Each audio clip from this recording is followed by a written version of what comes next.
Akkam jirtan hordoftoota Nasrii Tech and Tips. Ani nagaa kooti chaanaala kiyya kanarratti wantoonni isin argattan wantoota teknooloojii wal qabatan kanneen akka YouTuber fi sooshaal miidiyaalee adda addaa kan akka TikTokii, Facebookaa fi wantoota garaagaraa teknooloojii wal qabatan chaanaala kiyya kanarratti ni argattani. Kanaafuu yoo subscribe gootan chaanaala kana irraa fayyadamtani. Subscribe, like, share godhaadha, irraa fayyadamaadha. Wantoota gaafachuu barbaadan koomentii jala na gaafadhaadha.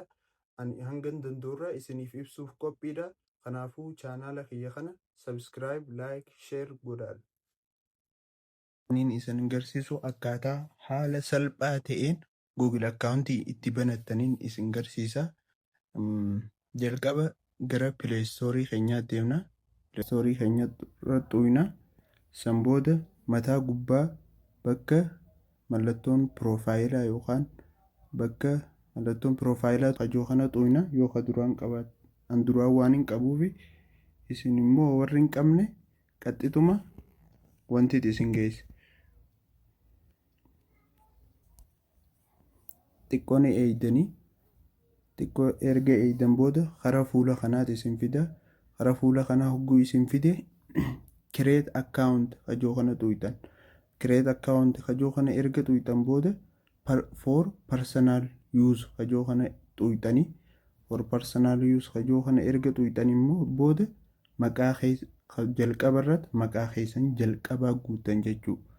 Maqaa keessan jalqabaa. Nama fakkeenyaaf Nasrii maqaa abbaa last name yookaan maqaa dhuma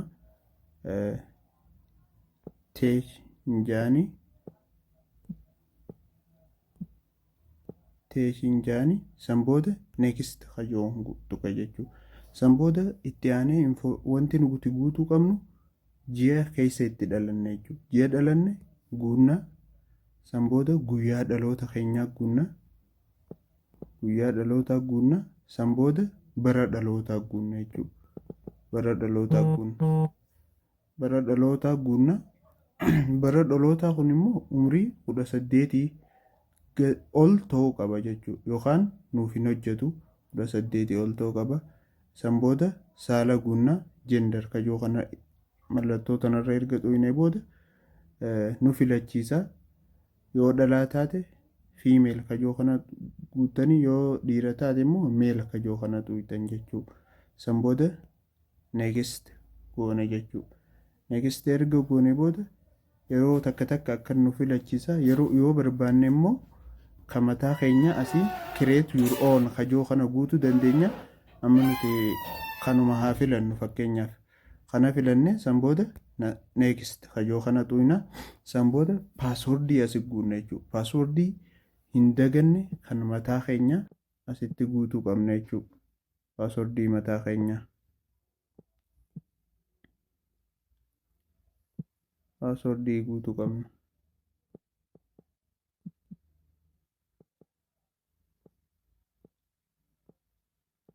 Paaswordii nuti guunnus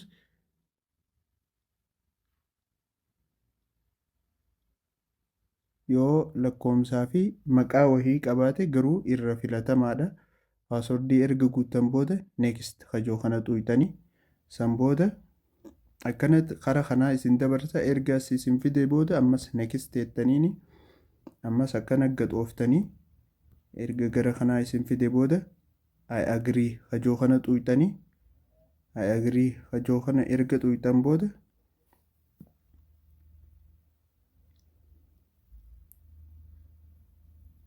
garana nu fide jechuudha. San booda kallattiin as nu naqe jechuudha. Google akkaawuntii mataa keenya banannee jirraa jechuudha yeroo akkana goone.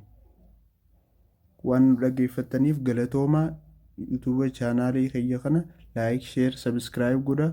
Wantoota akkanaatii fi kan kana fakkaatan baay'ee irraa argattu. Fuuldura waan baay'ee waliin hojjenna. Kanaafuu irraa fayyadamtu. Subscribe godhaa.